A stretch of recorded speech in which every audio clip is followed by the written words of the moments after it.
Assalamualaikum warahmatullahi wabarakatuh. Perkenalkan, nama saya Muhammad Gaddafi Putrotama Jayana, absen 20 dari kelas 11 1B. Pada video kali ini, saya akan menjelaskan tentang 3 tokoh ulama meliputi biografi singkat, perjalanan hidup, dan karya-karya yang dihasilkan. Sebelum lanjut ke videonya, alangkah baiknya kita intro dulu ya.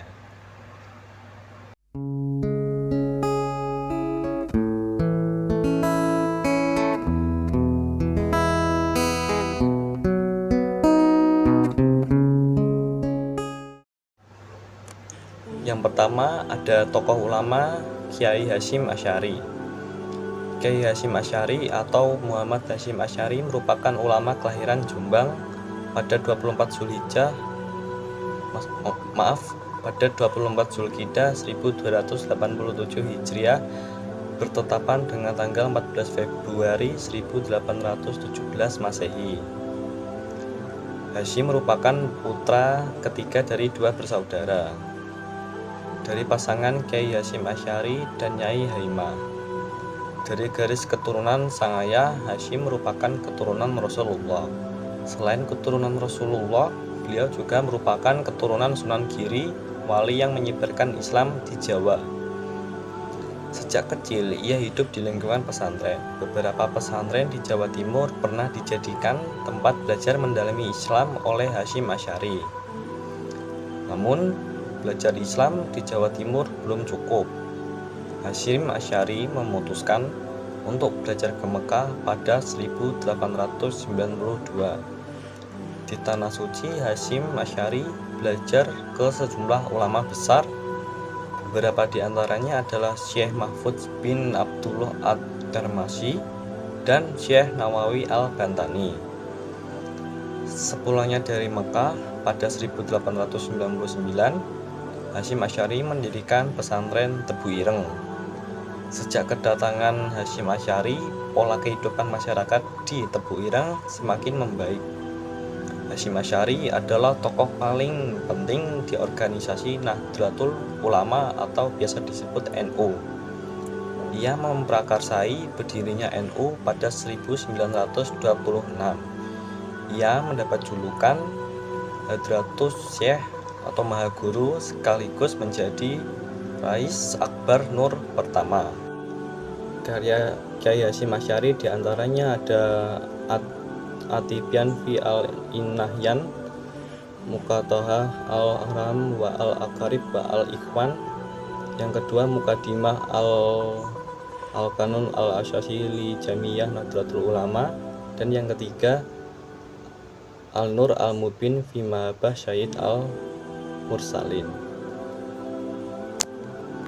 Saya lanjut tokoh yang kedua, yaitu Syekh Nawawi Al-Bantani.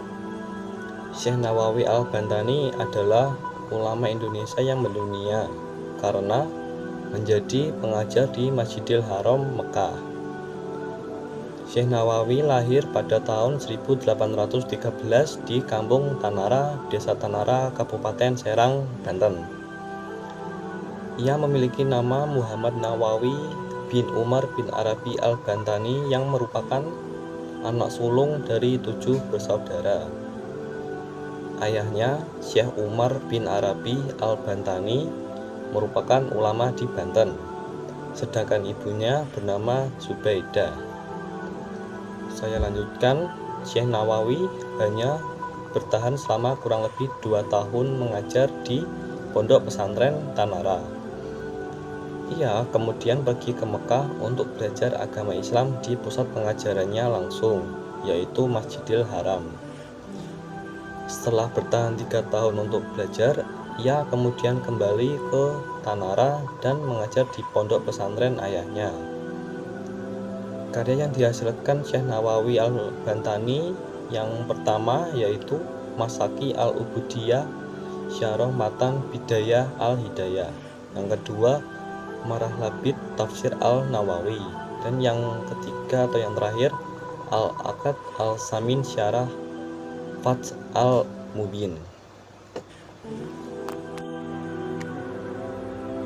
Saya lanjut tokoh yang ketiga atau yang terakhir, yaitu Syekh Ahmad Khotib Al-Minangkabawi.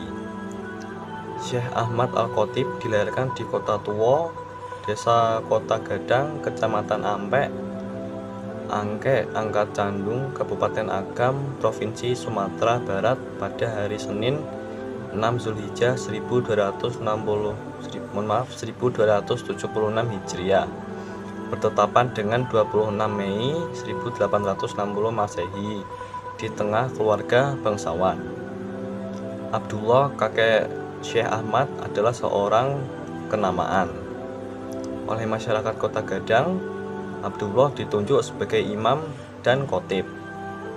Sejak itulah gelar khotib nagari melekat di belakang namanya dan berlanjut ke keturunannya di kemudian hari. Saya lanjut. Ketika masih di kampung kelahirannya, Ahmad kecil sempat mengenyam pendidikan formal, yaitu pendidikan dasar dan berlanjut ke sekolah raja atau quick school yang tamat tahun 1870 Masehi. Setelah dewasa, Ahmad menjadi imam Masjidil Haram. Kesolehannya membuat Ahmad khotib diangkat menjadi imam dan khotib sekaligus staf pengajar di Masjidil Haram Mekah.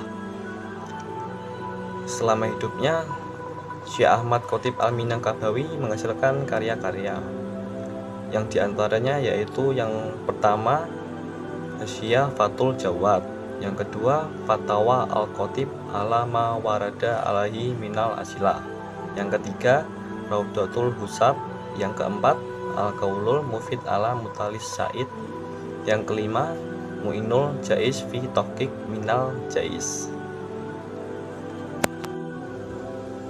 Sekian video saya kali ini mengenai penjelasan 3 tokoh ulama yang ada di Indonesia, meliputi biografi singkat, perjalanan hidup, dan karya-karya yang dihasilkan. Mohon maaf bila ada kekurangan dan kesalahan kata yang saya ucap. Terima kasih. Wassalamualaikum warahmatullahi wabarakatuh.